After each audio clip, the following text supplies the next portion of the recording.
Debat pamungkas calon gubernur dan calon wakil gubernur Pilkada Jakarta berlangsung sengit kala membahas soal permasalahan hunian di Jakarta.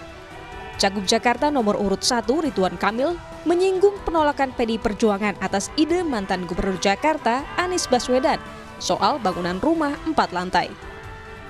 Menjawab pertanyaan RK, Cagup Jakarta nomor urut 3 Pramono Anung menyatakan perbedaan itu hal biasa, namun hal baik akan dilanjutkan.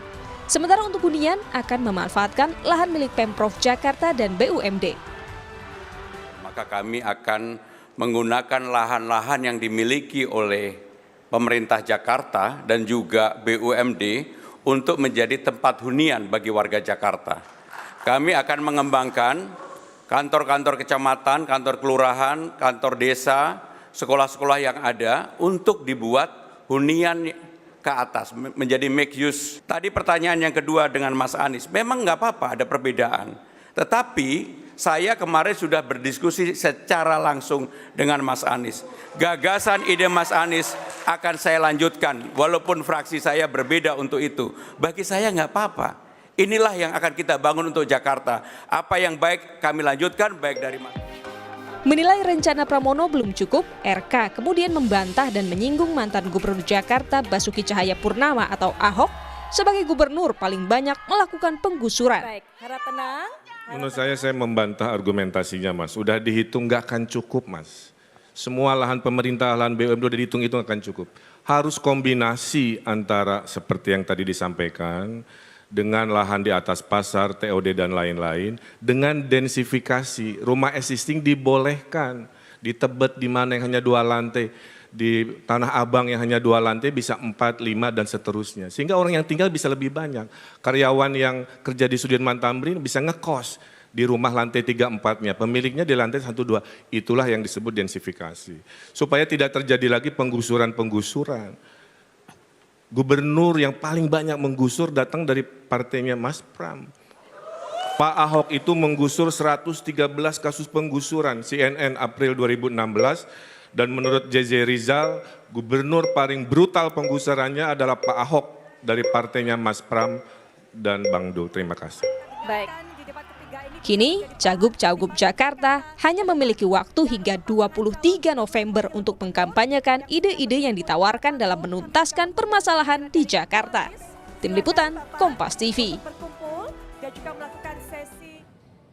Lalu seberapa besar efek debat pamungkas Cagup-Cagup Jakarta dalam pertarungan elektabilitas Pilgub Jakarta? Kita akan ulas bersama dengan juru bicara paslon RK Susono sekaligus Ketua DPD Golkar Jakarta, Ahmed Zaki Iskandar. Ada juga tim pemenangan Pramono Rano Laude Bashir, serta peneliti utama politik Badan Riset dan Inovasi Nasional Siti Zuhro. Selamat petang Bang Zaki, Bang Laude, Prof Wiwi. Ya, selamat petang. Selamat petang. Assalamualaikum warahmatullahi wabarakatuh. Waalaikumsalam warahmatullahi wabarakatuh. Saya yang pertama ingin ke Bang Laude nih, karena tadi disinggung soal hunian, kemudian juga RK menyinggung soal Ahok yang penggusurannya brutal. Bagaimana tanggapan dari tim Pramono Rano, Bang Laude? Ya, terima kasih teman-teman warga Jakarta semua.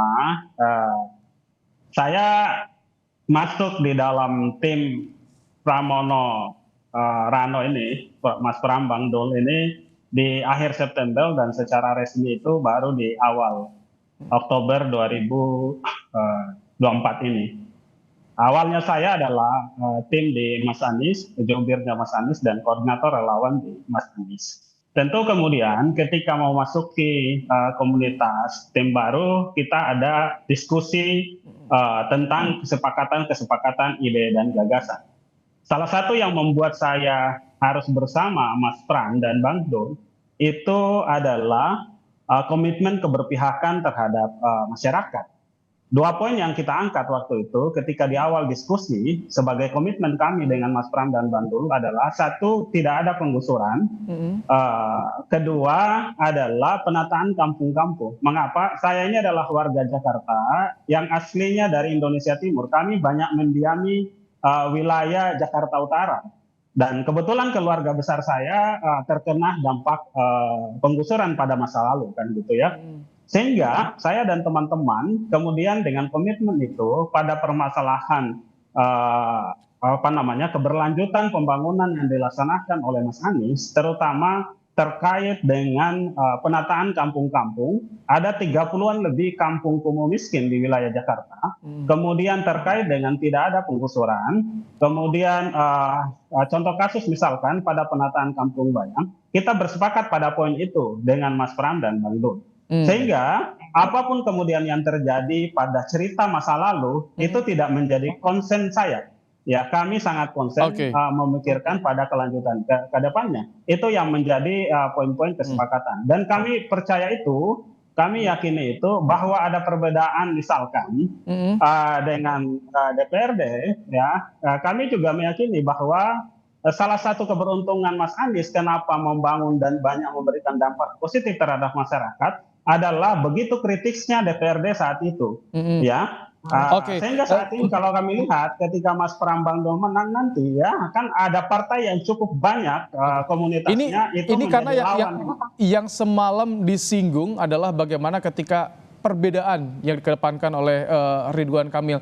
Bang Zaky, jadi ketika menyebutkan nama Ahok dan juga menyinggung soal adanya perbedaan, penolakan, itu seolah menjadi amunisi yang disiapkan oleh tim RK Suswono. Ya, jadi sebetulnya begini, data-data itu kan ada semua dan valid, ya, terkait dengan proses transformasi Jakarta dari gubernur yang satu ke gubernur yang lainnya. Jadi di sana itu memang kita menggunakan data-data dalam rangka merangkai kemudian merencanakan apa sih ke depan ini yang perlu kita tata. Apalagi semalam itu temanya adalah tata kelola ruang dan juga wilayah di Jakarta salah satunya. Jadi memang data-data mengatakan bahwa pada saat periode Pak Ahok itu ya memang banyak sekali dilakukan program penggusuran. Nah makanya kita ke depan tidak ada penggusuran, yang ada penataan justru, penataan kembali dengan berbagai macam tadi program. Ada rumah susun, kemudian juga ada rumah yang bertingkat, yang layak huni, tentu saja kita juga nanti akan melihat ketersediaan lahan, baik itu yang ada di sepadan sungai, kemudian juga lahan-lahan yang lainnya. Termasuk lahan-lahan yang nanti ditinggalkan oleh kementerian, maupun lahan-lahan yang memang sudah dimiliki oleh Pemprov DKI maupun oleh BUMD DKI. Itu semua yang akan dimanfaatkan. Oke, Prof. Wiwi, dengan melihat adu argumen yang terjadi semalam, bicara soal pemanfaatan lahan, Ahok, penggusuran, bagaimana Anda membaca ini yang bisa diterima publik menanggapinya seperti apa nanti?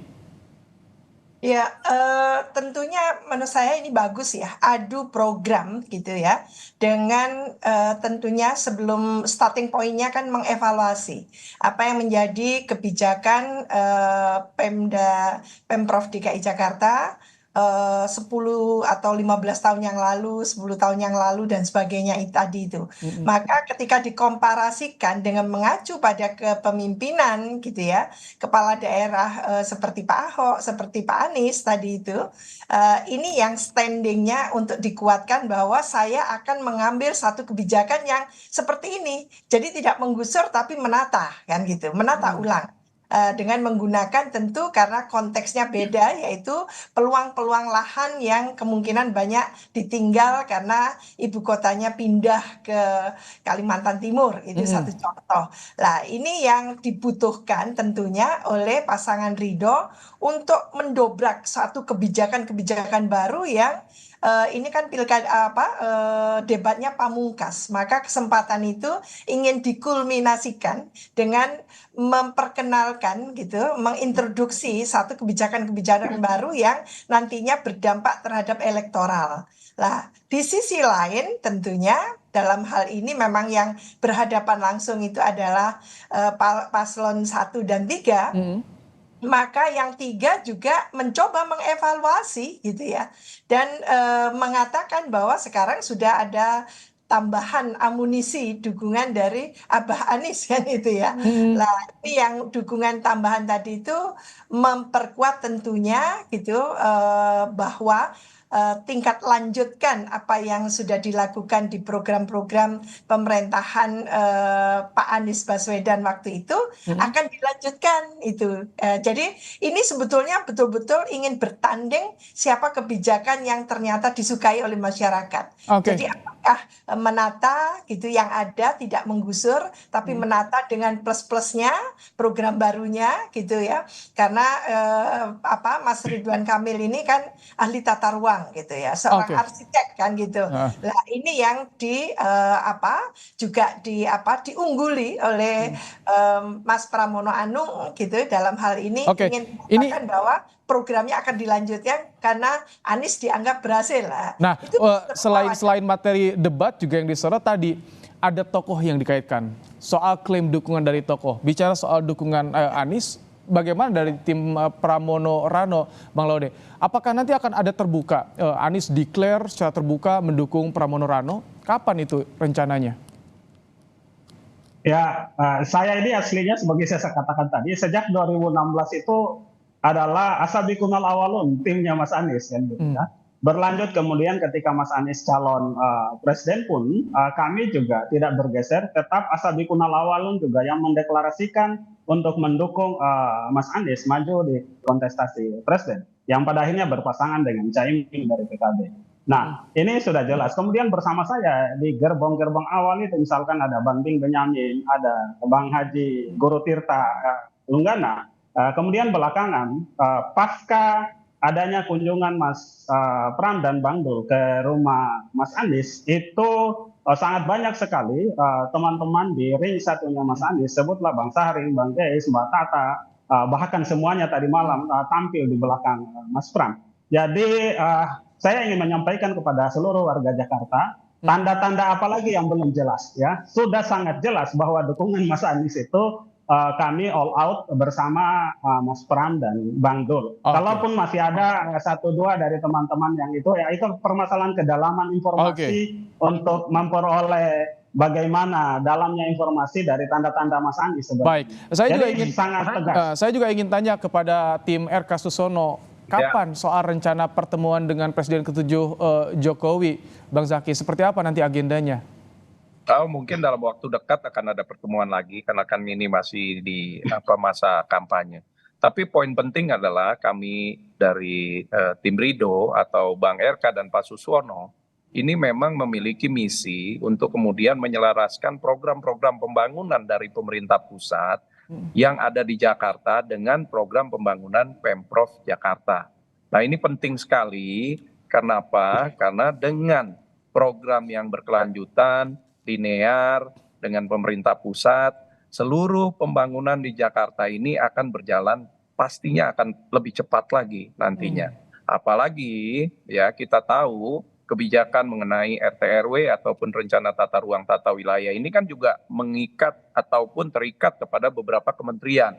Semalam sempat dibahas masalah aglomerasi dan lain sebagainya. Nah, tentu saja ini menjadi perhatian penting bagi kita untuk menginformasikan kepada masyarakat di Jakarta semuanya bahwa programnya Ridwan Kamil dan Pak Suswono ini sejalan linear dengan program pemerintah pusat.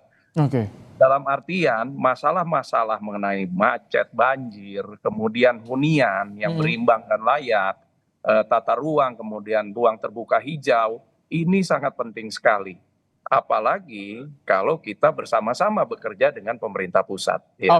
Jadi sekali lagi, rencana tata ruang tata wilayah ini tidak terlepas dari pemerintah pusat juga. Belum lagi aset-aset pemerintah pusat yang bisa kita pakai nantinya di Jakarta untuk memaksimalkan janji-janji politik. Saya ingin tanggapan dari Prof. Wiwi ketika ada narasi RK Susono bertemu dengan Presiden ke-7 Jokowi, kemudian juga tadi Pramono Rano mengunjungi Anies. Ada narasi keterkaitan tokoh ini pengaruhnya bagaimana pada elektoral nantinya, Prof. Wiwi? Iya, ini menarik sekali ya. Kalau kita tengok pilkada terakhir ya di DKI Jakarta itu tahun 2017 ya. Waktu itu yang berkompetisi langsung itu antara Ahok dan Anies kan gitu. Dan ini basis masanya sama-sama besar sebetulnya. Tapi karena ada isu yang menggelegar maka ternyata Pak Ahok kalah kan gitu. Nah, sekarang mau diulang lagi isu menggelegarnya nggak ada. Isu SARA tidak ada, kita happy tentunya karena tidak ada politisasi identitas atau SARA untuk di DKI Jakarta, meskipun paslonnya ada yang secara SARA bisa dilakukan, tapi alhamdulillah berarti ada kematangan dalam hal ini gitu ya. Tapi kalau kita tengok bagaimana tracing back gitu ya ke Pilkada 2017 menunjukkan bahwa sebetulnya apakah besarnya jumlah partai tadi itu akan berkorelasi positif terhadap terdongkraknya elektoral dari paslon, kan ternyata tidak kan gitu. Jadi partainya tidak besar tapi menang Anies kan gitu. Itu satu contoh gitu ya. Sama Pak Jokowi dulu waktu Pilpres juga nggak besar partainya, tapi menang kan gitu. Nah, jadi artinya apa? Ketokohan lah. Sekarang sama-sama meminta dukungan. Sebetulnya ceruk dukungan yang real, yang besar itu apakah ada di Pak Jokowi atau di Pak Anies? Itu yang ditunggu ya. Lah, ya, ini menarik ya menurut saya. Jadi masih tidak bisa digaransikan bahwa dukungan Pak Jokowi akan memenangkan atau dukungan Anies memenangkan. Ini jangan lupa juga ada Pak Prabowo di sana. Debat sudah usai dan kini saatnya para paslon bertemu dengan warga, tentunya menggali, mencari dukungan lebih banyak lagi. Kesempatan terakhir nih. Terima kasih Bang Zaky, Bang Laude, Pak Wiwi telah bergabung di Kompas Petang sore hari ini.